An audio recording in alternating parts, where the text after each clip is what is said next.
Caterpillar engine. What they call 3126? 3126 Caterpillar engine. Valve solenoid, oil pressure valve solenoid. All it does do of Somali waxaan igu sheega bilaa عليك في Ingiriisiga naftarkiisa adeeg badna.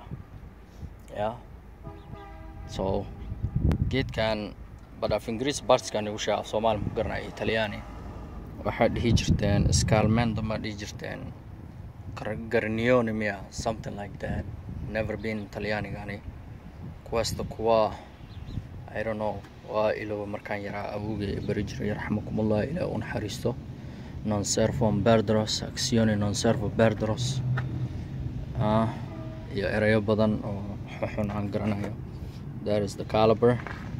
Here is and maxal dhahaa waa engine-kii Caterpillar waa 3126 loogu wacaa engine-kan waa V6 waa qaybtii intake airka galaysay aan ka furay waaye.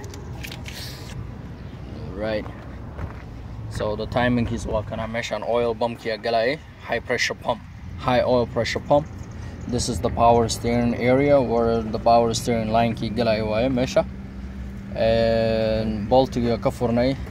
This is bulligiisa wareegsanayo, and the damper, what else they call it? Damper, vibration, pulley wheel. The pulley wheel. What else they call? The dick turner. Yeah, it has a lot of names. Here's the water pump around here with the pulley.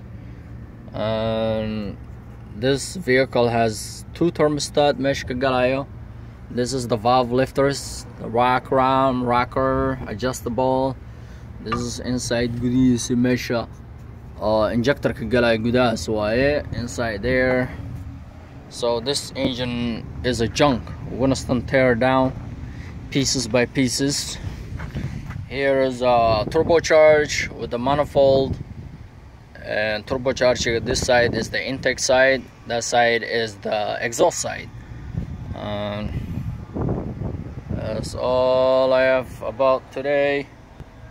Kuraxayso, and oil filter kiisa waa kana qaybta galayso oil cooler kiisa xagga ku dhagan, and transmission kiisa uu ku dhagan yahay back there ku xiran.